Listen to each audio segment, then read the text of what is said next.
एक महत्वपूर्ण विषय की ओर आकृष्ट करना चाहता हूं। नेशनल हेराल्ड केस को लेकर आज कांग्रेस पार्टी देश भर में तथाकथित प्रदर्शन कर रही है। नेशनल हेराल्ड केस भारत के इतिहास का बहुत विचित्र प्रकार का केस है, जिसमें कि कोई कंपनी जो कि 90 करोड़ की देनदारी में बिक गई, जिसके पास हजारों करोड़ की प्रॉपर्टी थी। दूसरी दृष्टि से देखें तो एक विचित्र केस है जिसमें खरीदने वाले और बेचने वाले दोनों एक ही थे।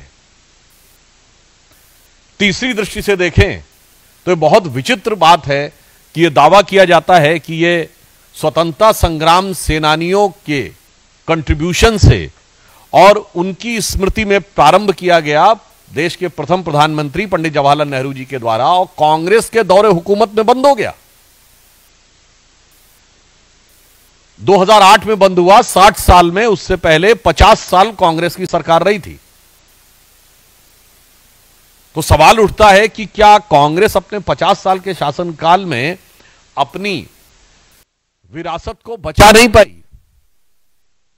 क्या वो जनता में इतनी अनपॉपुलर हो गई थी वो विरासत कि कोई उसका खरीदार नहीं था? बाकी तो छोड़िए, क्या कांग्रेस कार्यकर्ता भी अपना अखबार खरीदने को तैयार नहीं थे?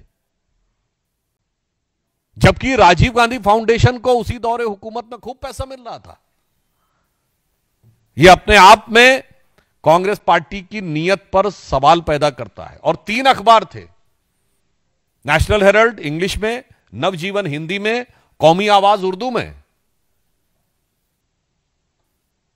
सरकारी सपोर्ट तो छोड़िए, प्राइवेट सपोर्ट तो छोड़िए, यदि 10% कांग्रेस कार्यकर्ता भी इन अखबारों को खरीदने के लिए तैयार होते तो शायद उनके बंद होने की नौबत नहीं आती, या कांग्रेस पार्टी अपने फंड में से खरीदकर कम से कम अपने जिला और मंडल स्तर पे ही डिस्ट्रीब्यूट कर देती। और मजे की बात यह है कि कौमी आवाज भी नहीं बिका, उर्दू का अखबार, यानी कौम ने भी आवाज नहीं सुनी। यह अपने आप में शक पैदा करता। परंतु मैं यह कहना चाहता हूं कि कांग्रेस की, यह मैंने प्रश्न इसलिए उठाया कि यह कांग्रेस की नीयत पर संदेह पैदा करते हैं। इसका मतलब कांग्रेस पार्टी और कांग्रेस को संचालन करने वाले नेता यह चाहते ही नहीं थे कि यह अखबार चले, और इसीलिए उन्होंने जिस कंपनी में खरीदा उसमें उन्होंने पदेन नहीं बनाया। जैसे हमारे यहां कई संस्थाएं हैं जहां भारतीय जनता पार्टी का राष्ट्रीय अध्यक्ष पदेन उस संस्था का अध्यक्ष होता है। इन्होंने व्यक्ति के अनुसार बनाया। यानी अगर दूसरे ढंग से कहें, अभी वक्फ का बिल पास हुआ है और उसको लेकर भी चर्चा चल रही है, जिस पर वक्फ वल औलाद का विषय आया था। इन्होंने तो लगता है कि जो हमारे स्वतंत्रता संग्राम सेनानी थे, उनकी प्रॉपर्टीज को भी प्रॉपर्टी अल औलाद कर दिया, यानी अपनी औलाद के नाम पर कर लिया उस प्रॉपर्टी को। परंतु मैं ये बताना चाहता हूं कि कांग्रेस की इस नियत पे संदेह सिर्फ हमको नहीं है, कांग्रेस के बहुत वरिष्ठ नेताओं को बहुत पहले से था। और आज मैं आपको कोट करना चाहता हूं, सरदार वल्लभ भाई पटेल ने नेशनल हेराल्ड के केस को लेकर 3 मई 1950 को जवाहरलाल नेहरू जी को लेटर लिखा है, जो करेस्पॉन्डेंसेस ऑफ सरदार पटेल में स्पष्ट रूप से इसका उल्लेख है। मैं उसके बहुत डिटेल में नहीं जाना चाहता, परंतु मैं उसके सिर्फ 2 लाइनें बताना चाहता हूं जो उन्होंने लिखा। It is also bound to subject ourselves to the criticism for a manner in which the National Herald is securing assistance from the persons who are associated with the activities of the government. I need hardly add to what I have already told you about this subject. उन्होंने कहा कि मुझे इस विषय को लेकर आपत्ति है कि यदि ये हमारा स्वतंत्रता संग्राम सेनानियों का कार्य था, तो सरकार से जुड़े हुए लोग जिस प्रकार से इसमें इन्वॉल्व हो रहे हैं, वह चीज आपत्तिजनक है। अब आप आइए साहब, और मजेदार बात क्या होती है कि उसके बाद जवाहरलाल नेहरू जी लिखते हैं कि इसमें कोई खास बात नहीं है। उनके पत्र का लास्ट बट वन पैराग्राफ है, ये वो जवाब देते हैं सरदार पटेल को 5 मई को ही, 5 मई 1950 सरदार पटेल लिखते हैं नेशनल हेराल्ड के बारे में नेहरू जी को, और सेम डे नेहरू जी का जवाब जाता है और वो कहते हैं, we all are us sometimes receive contributions for the charitable funds और like purposes, should they all be refused और should they be acceptable in the certain circumstances. कोई बात नहीं, बहुत सारे लोग कंट्रीब्यूट करते रहते हैं, सरकार से भी गैर सरकार से भी, तो हमें लेना चाहिए, उसमें कोई बुराई मुझे नजर नहीं आती है। अब देखिए सरदार पटेल 6 मई को यानी नेक्स्ट डे फिर नेहरू जी को लिखते हैं और वो इसके ऊपर बहुत विस्तार से कहते हैं कि कुछ प्राइवेट कंपनीज, कुछ शेयर होल्डर्स, कुछ लोग किस प्रकार से लिख रहे हैं। अब उनके सिर्फ मैं 2 वाक्य पढ़ता हूं। एक वो लिखते हैं, as I wrote to you, ये सरदार पटेल लिख रहे हैं नेहरू को 6 मई 1950। As I wrote to you, I left out an account contribution which did not come from those who were concerned with the operations of the department. Otherwise, my information is that the number of contributions actually received was sufficiently large and covered others as well. अब आगे सरदार पटेल जो line लिख रहे हैं वो बहुत गंभीर है। The transactions which I referred to you are of a different nature. There is no question of charity about it. जो आप कह रहे हैं कि ये तो भावना हत हो गई कांग्रेस पार्टी की, इसमें तो वो साफ साफ कह रहे हैं कि ये चैरिटी का विषय नहीं बनता है। अब सुनिए, उसके बाद दिव्य बुद्धि पंडित जवाहरलाल नेहरू जी की। अब देखिए इससे बहुत साफ हो जाता है कि जो आज कह रहे हैं कि स्वतंत्रता संग्राम सेनानियों का भावनात्मक लगाव था, 6 मई 1950 को यानी नेक्स्ट डे सरदार पटेल को लेटर लिखते हैं जवाहरलाल नेहरू। लास्ट लाइन क्या है उस पर गौर फरमाइएगा। As a matter of fact the Herald is a fairly good business proposition and its preference shares and debentures are not a bad investment.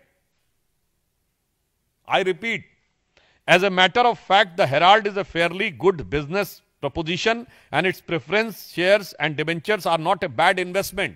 और जो मैं आपको बता रहा हूं यह मीडिया में पूर्व में प्रकाशित हो चुका है। कई प्रतिष्ठित समाचार पत्र इसको 2 साल 3 साल पहले अपने आर्टिकल्स और जो उन्होंने रिसर्च आर्टिकल्स लिखे हैं उनमें प्रकाशित भी कर चुके हैं। अब आप सोचिए, यह नेहरू जी के जमाने से ही था कि जो निवेश हो रहा है नेशनल हेराल्ड में वो बहुत मुनाफे का हो सकता है, ये गुड बिजनेस इन्वेस्टमेंट है और इसलिए इसके शेयर या डिबेंचर किसी भी प्रकार से कोई घाटे का सौदा नहीं माने जा सकते। इसका मतलब प्रॉपर्टी, घाटा, मुनाफा, बिजनेस प्रपोजिशन, यह विचार शुरू से था।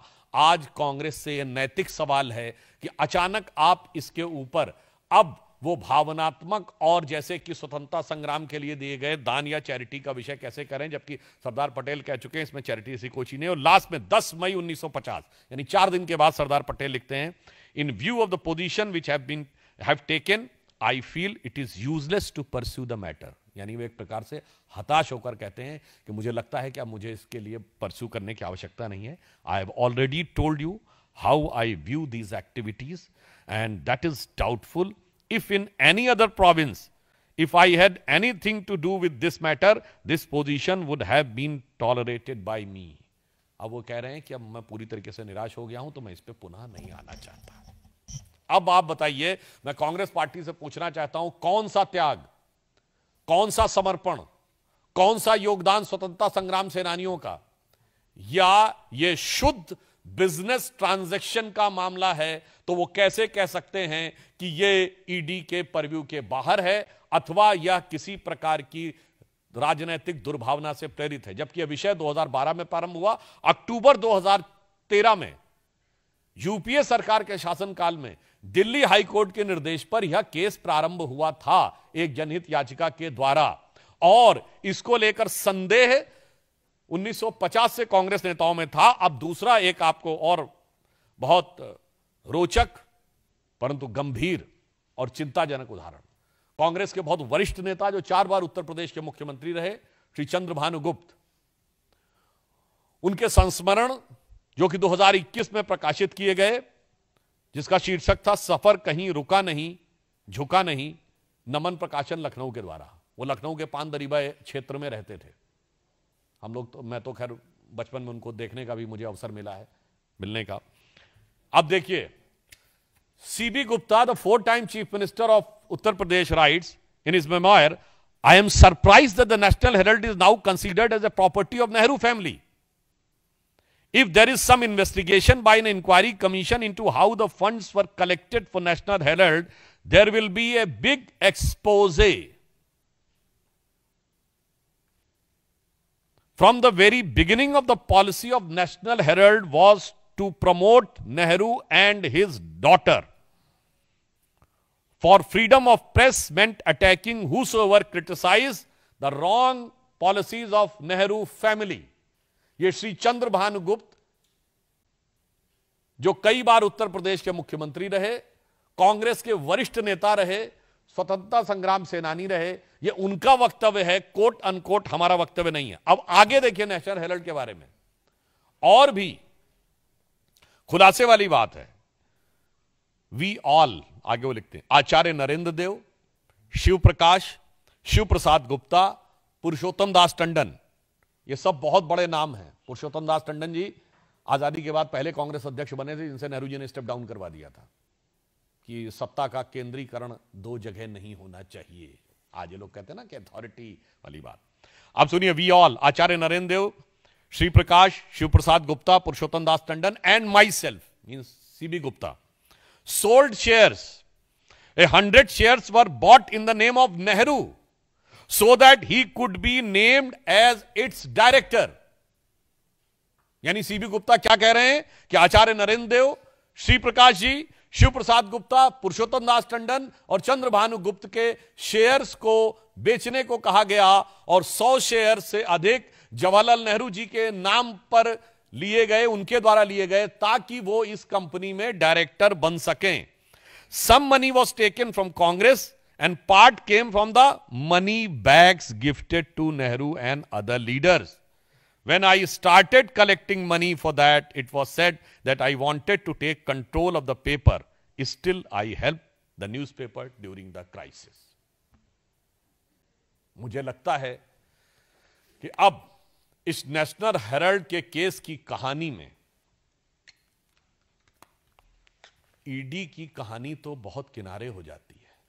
अब तो ये कांग्रेस के वरिष्ठतम नेताओं की जुबानी, स्वतंत्रता संग्राम सेनानियों की जुबानी, कांग्रेस का पूरा चरित्र, चेहरा और चिंतन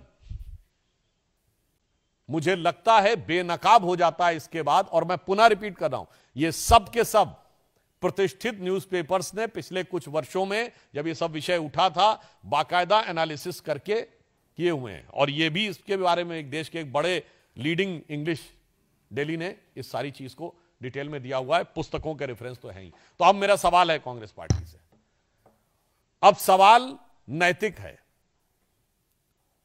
कांग्रेस पार्टी ने जिस प्रकार से स्वतंत्रता संग्राम सेनानियों की विरासत के साथ खिलवाड़ किया है, यह रोग बहुत पुराना है और यह सत्ता के समय से ही चला आ रहा है। फिर कांग्रेस पार्टी कहेगी नेहरू को दोष दे रहे हैं। आज मैं पुनः कहना चाह रहा हूं, नेहरू को हम दोष नहीं दे रहे हैं। सरदार पटेल ने लिखा है, सीबी गुप्ता ने लिखा है, पुरुषोत्तम दास टंडन जी, आचार्य नरेंद्र देव, शिव प्रसाद गुप्ता और श्री प्रकाश जी का रेफरेंस है। कांग्रेस के लोगों को कान खोल के सुनना चाहिए। और अभी कुछ दिन पहले कांग्रेस के वरिष्ठ नेतागण कह रहे थे कि हम लोग मतभेद दिखाने का प्रयास करते हैं। मुझे लगता है जो सीबी गुप्ता जी ने लिखा है कि mouthpiece of Nehru family and it has nothing to but the propaganda of और जो publicity of Nehru and his daughter, अब इसके बाद भी उनको नजर नहीं आता। तो मुझे लगता है जब उनको अपनी पार्टी के बारे में जानकारी नहीं है, उनके कार्यकर्ता इसके साथ नहीं खड़े थे, उसके बाद कानूनी प्रक्रिया पे आरोप लगाना पूरी तरीके से गलत है। तो मैं कांग्रेस पार्टी के लिए तथ्यों के आलोक में सिर्फ एक ही लाइन कहना चाहता हूं कि वो पैरवी तो झूठ की करता चला गया, वो पैरवी तो झूठ की करता चला गया, बस उसका चेहरा उतरता चला गया। वो प्रतिशोध की राजनीति शब्द का प्रयोग कर रहे हैं, इसका मतलब ये मान रहे हैं कि उन्होंने शासन में रहते हुए कुछ गलत कार्य किए थे हमारी पार्टी के विरुद्ध। पहली बात उनके द्वारा स्पष्ट हो गई। दूसरी बात, प्रतिशोध का प्रश्न इसलिए नहीं उठता है क्योंकि यह विषय 2012 में प्रारंभ हुआ और एक पीआईएल के द्वारा अक्टूबर 2013 में दिल्ली हाई कोर्ट के द्वारा इस केस की जांच की शुरुआत हुई। और जब आज मैंने कांग्रेस के स्वतंत्रता संग्राम के समय के जिन नेताओं को कोट किया है, जरा वो प्रतिशोध का आरोप लगाने वाले शोध करके बताएं कि इसमें उनको क्या नजर आ रहा है। और मैं जो पुनः मैंने कहा था, मैं फिर रिपीट कर देता हूं, जो हमारे ऊपर मोदी जी की सरकार पर आरोप लगाते हैं कि उनके नेताओं को कोर्ट कचहरी के चक्कर काटने पड़े, पिछले 30-35 साल की एक लोकसभा बता दें जब इनके नेताओं ने कोर्ट कचहरी के और जांच एजेंसीज के चक्कर भ्रष्टाचार के आरोप में न काटे हों, और उसमें से एक भी जांच इनकी सरकार ने नहीं की थी, सब कोर्ट के द्वारा हुई थी। मैं पुनः रिपीट कर देना चाहता हूं, नेशनल हेराल्ड केस में जिसमें राहुल जी और सोनिया जी मुचलके पे हैं, वो 2013 में रजिस्टर हुआ, हमारी सरकार नहीं थी। कनिमोझी ए राजा जेल गए 2011 में, हमारी सरकार नहीं थी। सुरेश कालमाड़ी जेल गए 2010 में, हमारी सरकार नहीं थी। मधु कोड़ा जेल गए 2008 में, हमारी सरकार नहीं थी। शिबू सोरेन जेल गए 2004 में, हमारी सरकार नहीं थी। मुलायम सिंह और मायावती पे डिस्प्रपोर्शनेट एसेट के केस हुए 2005 में, हमारी सरकार नहीं थी। करुणानिधि जेल गए 2000 में। लालू प्रसाद यादव जेल गए 1997 में। जयललिता जी जेल गई 1996 में। 1994 में झारखंड मुक्ति मोर्चा रिश्वत कांड हुआ, जो कोर्ट में साबित हो गया कि झारखंड मुक्ति मोर्चा के 3 सांसदों ने कांग्रेस को सपोर्ट किया था। और तो और 1987 में राजीव गांधी पे आरोप लगा, 90 में एफआईआर हुई। 80 के दशक से 2010 के दशक तक क्या गौरवपूर्ण गाथा है भ्रष्टाचार में आकंठ डूबे रहने की। और उसके बाद आप देखिए कि किस धृष्टता और निर्लज्जता के साथ 2014 के बाद पर्ची फाड़ने का प्रयास किया जाता है। Actually they have lost all their standards of politics and morality, so this is become nothing but their, you can say, their compulsion to give this type of reply. I have already in my previous answer has given a detailed elaboration of that the Congress been involved in so many cases. Prior to that, I just want to remind even the Congress Prime Ministers, first time there was an allegation about the Prime Minister being direct involved was during the time of Rajiv Gandhi ji when BJP was 2 seats party. So I think they first introspect. And the people of country are wise enough, and today is the age of information. Anybody can go and verify the facts, what we are saying and what they are saying. And again, I would like to remind, जो allegation Rajiv Gandhi पे लगा था, Bofors, हमने नहीं लगाया था. That came from within the government.